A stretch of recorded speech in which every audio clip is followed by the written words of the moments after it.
আপনারা জানেন যে আমরা তো আজকে একটা জাতীয় সমঝোতা সনদ আমরা যে ঐতিহাসিক জার্নিটা শুরু করেছিলাম আজকের এই বৃষ্টিস্নাত যে বিকেল এবং তার মধ্য দিয়ে আমরা দেখেছেন যে রাজনৈতিক দলগুলো আমরা জুলাই সনদে আমরা স্বাক্ষর করেছি এবং অঙ্গীকারনামায় আমরা স্বাক্ষর করেছি। তার মানে যে আমরা আজ থেকে বেশ কমাস আগে আমরা আমাদের রাষ্ট্র সরকার এবং সংবিধান গোটা ব্যবস্থার একটা গণতান্ত্রিক তার যে উত্তরণের যে লক্ষ্য, বাংলাদেশ যে পুরনো জমানায় আর ফিরবে না,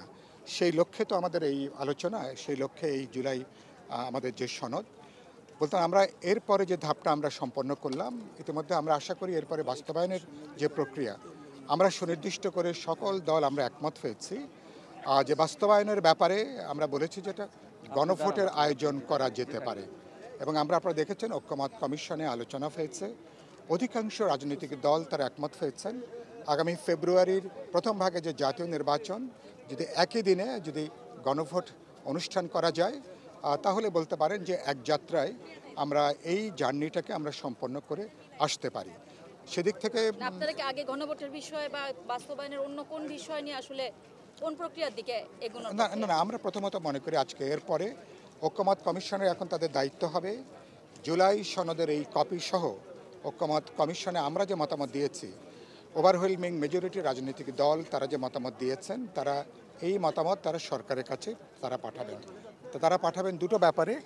তারা একটা প্রজ্ঞাপন জারি বলি অথবা একটা আদেশ তারা যে জারি করেন, আদেশের মধ্যে তিনটি গুরুত্বপূর্ণ কন্টেন্ট। একটা হচ্ছে যে তারা সেখানে বলবেন যেহেতু রাজনৈতিক দলগুলো জুলাই সনদে স্বাক্ষর করেছেন, তারা অঙ্গীকারনামা স্বাক্ষর করেছেন এবং যেহেতু রাজনৈতিক দলগুলো গণভোটের মধ্য দিয়ে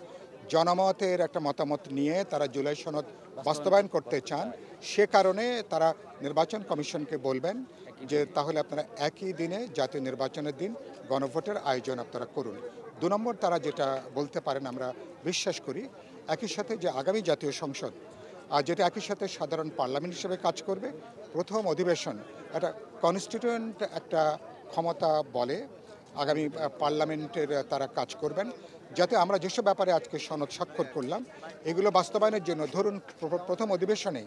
অগ্রাধিকারের ভিত্তিতে যাতে জুলাই সনদ আমরা কার্যকর করতে পারি। এবং এর মধ্য দিয়ে মনে করি আমরা বাংলাদেশ যে পুরনো একটা ব্যক্তিকেন্দ্রিক অথবা কোনো দল এবং কোনো ব্যক্তি যাতে স্বৈরতন্ত্রী হয়ে উঠতে না পারে, বাংলাদেশের কোনো চেহারায় ফ্যাসিবাদ নতুন চেহারা যাতে আসতে না পারে, এটাই হচ্ছে জুলাই সনদের মর্মকথা হচ্ছে এটা। সেই জায়গা থেকে আমরা মনে করি সরকারের উচিত হবে রাজনৈতিক দল, জনগণ এবং নির্বাচন কমিশন সবাইকে আস্থার মধ্যে নিয়ে আমাদের আগামীতে